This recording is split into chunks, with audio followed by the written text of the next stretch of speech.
Hello Mark, I'm Eden. My number is S0341008 and my label is sophomore. Today I'll read and Curzan, What Makes the World Real for You.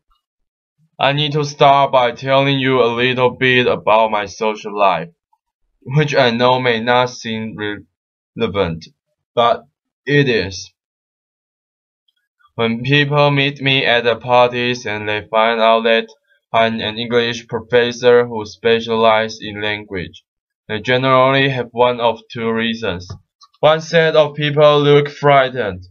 Oh, they often say something like, "Oh, I'd better be careful what I say. I'm sure you'll hear every mistake I make."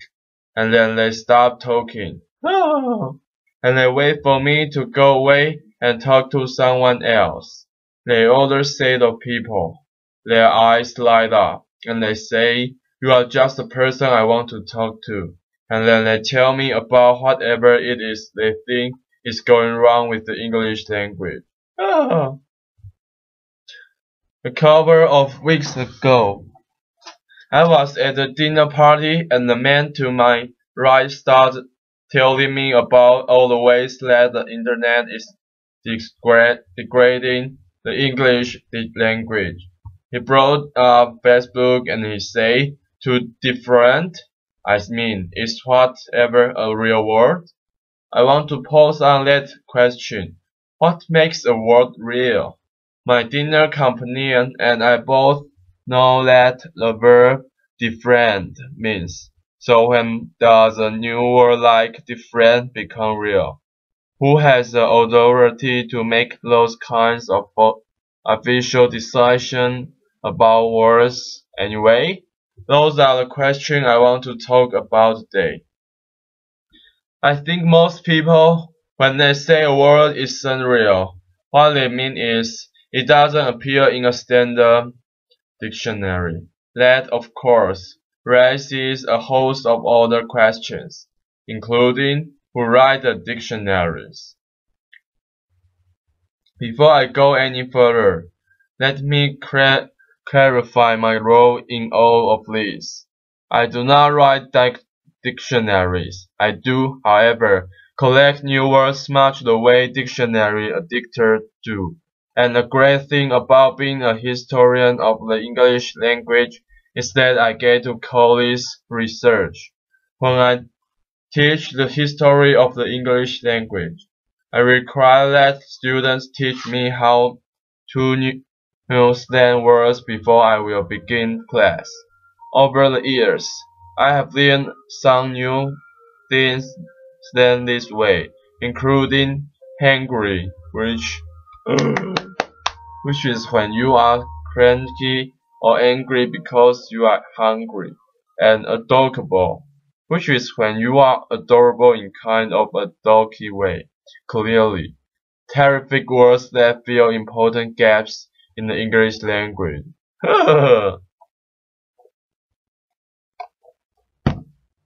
But how real are they if we use them primarily as slang and they don't yet appear in a dictionary? With that, let's turn to dictionaries. I'm going to do this as a show of hands. How many of you still regularly refer to a dictionary, either print or online? Okay, so that looks like most of you. Now, the second question, again, a show of hands. How many of you have ever looked to see who's the dictionary you are using? Okay, many fewer. At some level, we know that there are human hands behind dictionaries, but we are really not sure who those hands belong to. I'm actually fascinated by this. Even the most critical people out there tend not to be very critical about dictionaries, not distinguishing among them and not asking a whole of lot questions about to addict them. Just think about a phrase, look it up in a dictionary, which suggests that all dictionaries are exactly the same.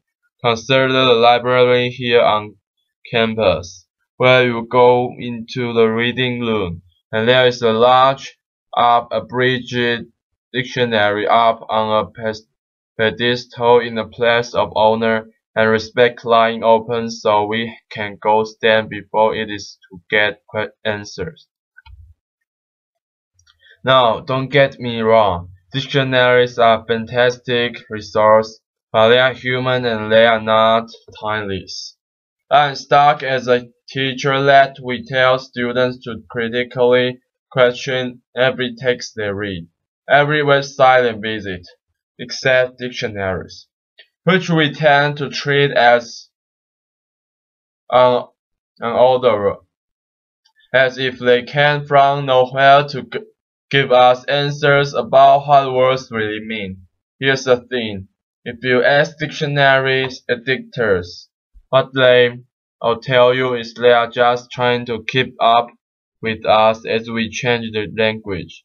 They are watching what we say and what we write, and trying to figure out what's going to shriek and what's not going to shriek.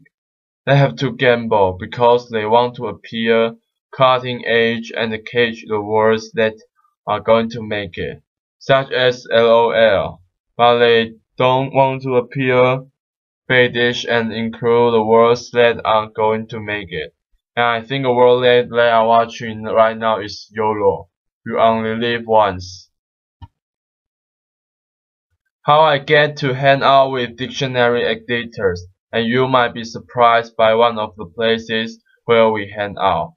Every January, we go to American Dialect Society annual meeting, where among other things, we vote on the word of the year.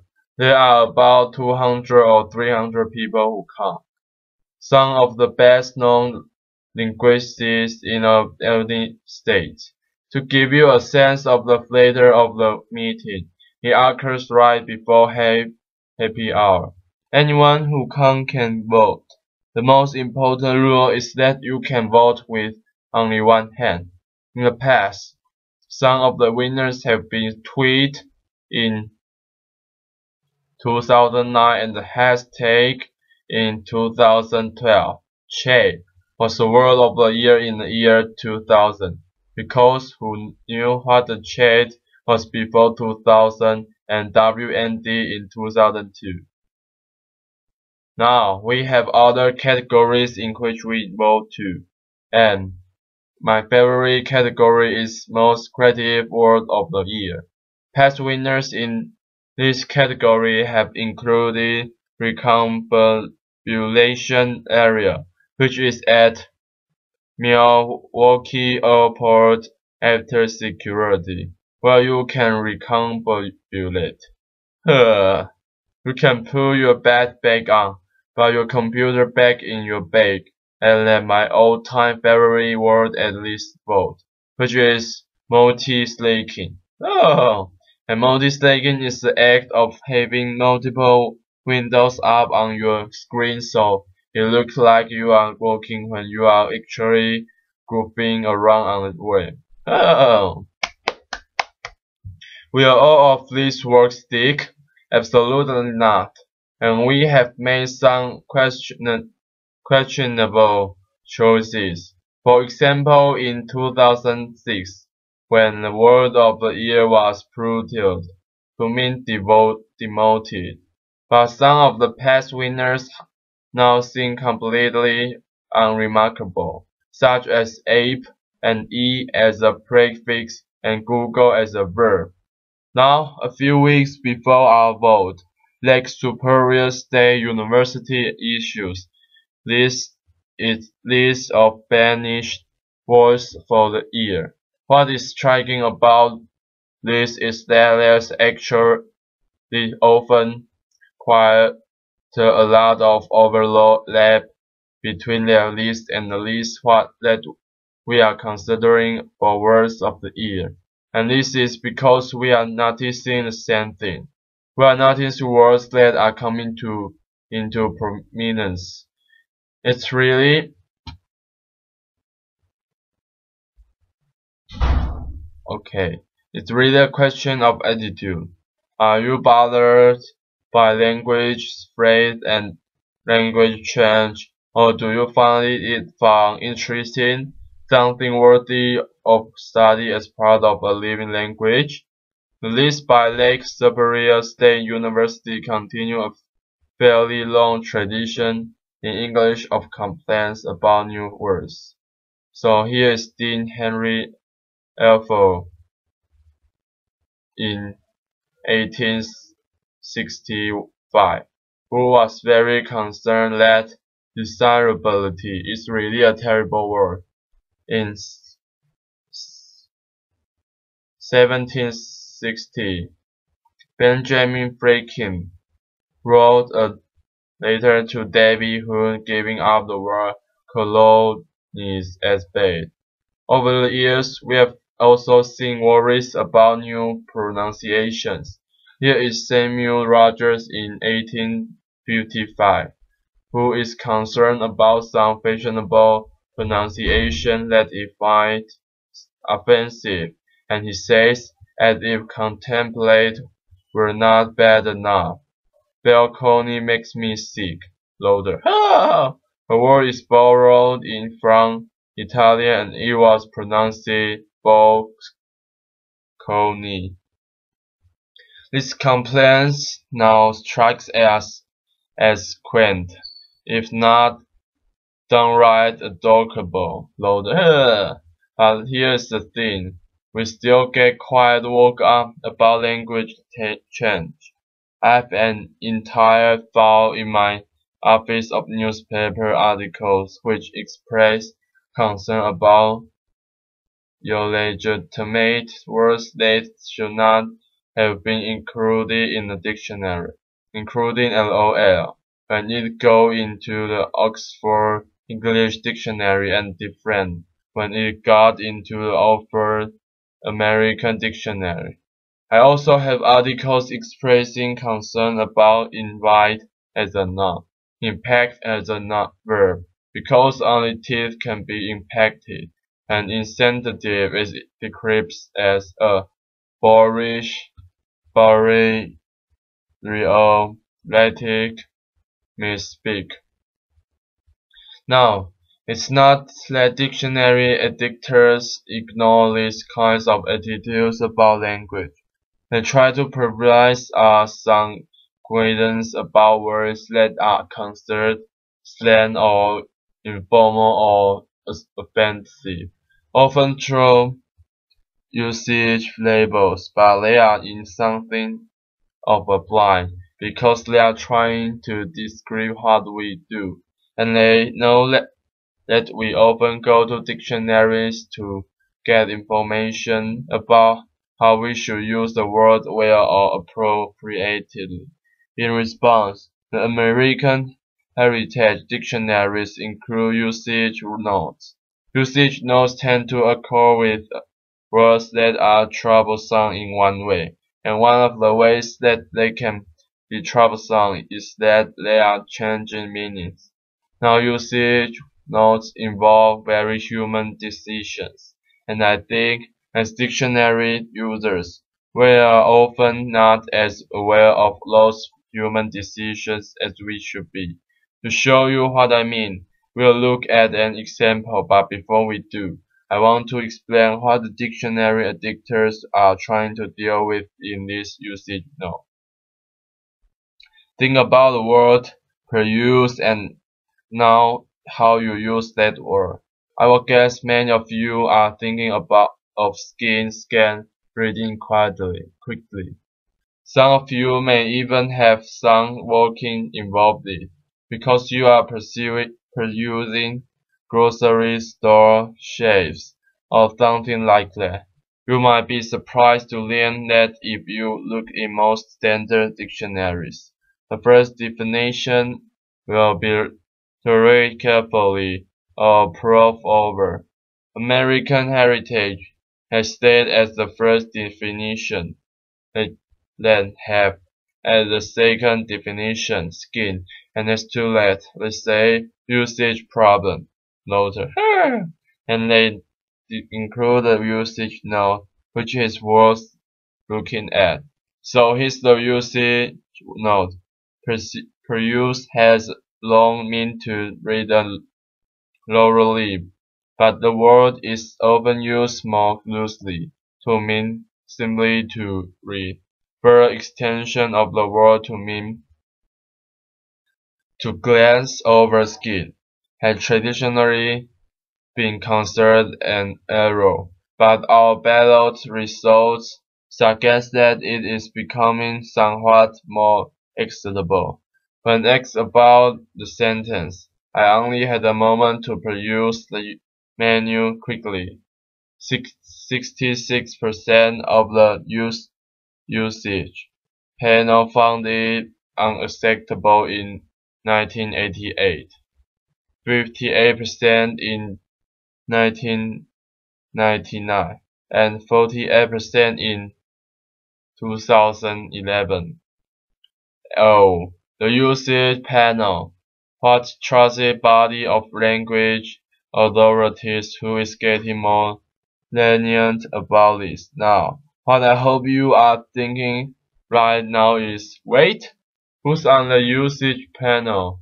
And what should I do with their pronouncement? If you look in the front matter of American heritage dictionaries, you can actually find the names of the people on the usage panel. But who looks at the front matter of dictionaries? There are about 200 people on the usage panel. They include the academics and journalists, creative writers. There's a Supreme Court justice on it and a few linguists. As of 2005, the list includes me. Pros. Here is what we can do for you. We can give you a sense of the range of opinions about contested usage. That is and should be the extent of our authority. We are not a language academic. About once a year, I get a ballot that makes me about whenever new uses, new pronunciations, new meanings are acceptable. Now here's what I do to fill out a ballot. I listen to what other people are saying and writing. I do not listen to my own likes and dislikes about English language. I will be honest with you. I do not like the word impactful, but let us nearly here know that is in terms of whether impactful is becoming common usage and becoming more acceptable in right prose. So to be responsible, what I do is go look at usage, which often involves going to look at online databases such as Google Books. Well, if you look for impactful in Google Books, here's what you find. Well, it sure looks like impactful is proving useful for a certain number of writers and has become more and more useful over the last 20 years. Now, there's are going to be changes that all of us don't like in the language. They are going to be changed where you think, really? Does language have to change that way? What I'm saying is, we should be less quick to decide that change is terrible. We should be less quick to impose our likes and dislikes about words on other people. And we should be entirely reluctant to think that the English language is in trouble. It's not. It's rich and vibrant and filled with the creativity of the speakers who speak it.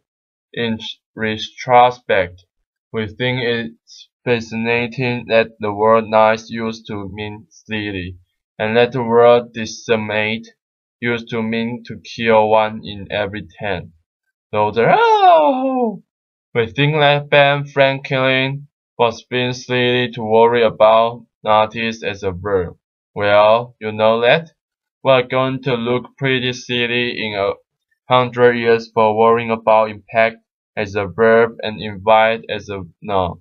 The language is not going to change so fast that we can keep up. Language just doesn't work that way.